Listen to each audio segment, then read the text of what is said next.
প্রত্যেকটি ভালো কাজের সাথে আছে বাংলাদেশ জাতীয়তাবাদী ছাত্রদল। বাংলাদেশ জাতীয়তাবাদী ছাত্রদল যেখানে অন্যায় সেখানেই রুখে দাঁড়িয়েছে, সেখানেই প্রতিবাদ করেছে। বন্দুকের নলের মুখেও তারা বলেছে হাসিনা খারাপ, আওয়ামী লীগ খারাপ, এক মুহূর্তের জন্য তারা আপোষ করে নাই। আমার ভাইদের আজকে এখানকার প্রেসিডেন্ট সৈকত, সেক্রেটারি ইমরানের রক্তে রঞ্জিত আমাদের এই ক্যাম্পাস। এই জায়গায় সুষ্ঠু ধারার রাজনীতি কখনো নিষিদ্ধ লীগ করতে দেয় নাই। এই স্রোতের বিপরীতে হেঁটেও তারা যে বাংলাদেশ জাতীয়তাবাদী দলের ভ্যানগার্ড বাংলাদেশ জাতীয়তাবাদী ছাত্র দলকে ধরে রেখেছিল, তাদের প্রতি আমরা সশ্রদ্ধ সালাম জানাই কেন্দ্রীয় ছাত্র দলের পক্ষ থেকে।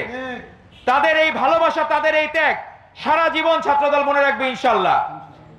আজকে যখন চারিদিকে এত অনাচার, অন্যায়, এই গাজা এটির আয়তন মাত্র 365 বর্গ কিলোমিটার, আমাদের এই ঢাকা শহরের থেকে অল্প একটু বড় হবে। এই নিয়ে ইসরায়েল যা শুরু করেছে, পৃথিবীর সকল মানবিকতার নিকৃষ্ট ঘটনা এই বাংলাদেশে ঘটেছে, তারপরে যদি ঘটে থাকে ইসরায়েল কর্তৃক ঘটেছে। তো ইসরায়েল ও আওয়ামী লীগ এক সূত্রে গাথা। সকল অনাচার, অন্যায় এই হাসিনা দিয়ে হয়েছে আর ইসরায়েল দিয়ে হচ্ছে। তো আমরা সকলকে অনুরোধ করব, আপনারা ইসরায়েলি পণ্য বয়কট করুন। আপনারা ইসরায়েলি পণ্য বয়কট করে আমরা জানাতে চাই, আমরা যেমন ভারতীয় পণ্য বয়কট করে তাদেরকে রাস্তায় নামিয়ে দিয়েছি, তারা বাংলাদেশকে দাম দিচ্ছিল না, এখন নিউ মার্কেট হাহাকার তাদের কলকাতায়। তাদের কয়দিন পরে ভিক্ষা করতে বাংলাদেশে আসা লাগবে। কারণ আমরা বাংলাদেশি জাতীয়তাতে বিশ্বাসী।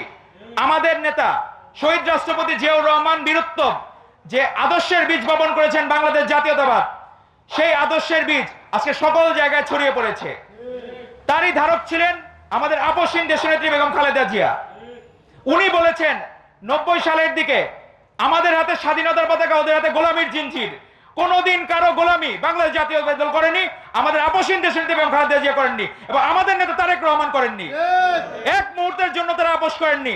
তারা কষ্ট সহ্য করেছেন, কোনোদিন আপোষ করেন নাই। আর সেইখানে হাসিনা পালানোর সময় ঠিকই আত্মীয় স্বজন খুঁজে নিয়ে গেছে, আর কাউরে নেয় নাই। তো এই দেশে এই পলাতক বাহিনী, তাদের অতীতে অভিজ্ঞতা আছে। শেখ মুজিবও নিজে পালিয়ে গিয়েছিল সকল নেতাকর্মী রেখে, আজকে হাসিনাও পালিয়ে গেছে নেতাকর্মী রেখে। তো ইসরায়েলের এই বর্বর হামলার আমরা তীব্র নিন্দা জানাচ্ছি, প্রতিবাদ জানাচ্ছি, এবং বাংলাদেশ জাতীয়তাবাদী ছাত্রদল সারা বাংলাদেশের সকল শিক্ষা প্রতিষ্ঠানে বিক্ষোভ সমাবেশ করেছে। কালকে আমাদের কেন্দ্রীয়ভাবে আমাদের র্যালি অনুষ্ঠিত হবে বিএনপির পক্ষ থেকে। আপনাদের সকলকে সেই র্যালিতে অংশগ্রহণ করার আমন্ত্রণ জানিয়ে আমি আমার বক্তব্য শেষ করছি। বাংলাদেশ জিন্দাবাদ।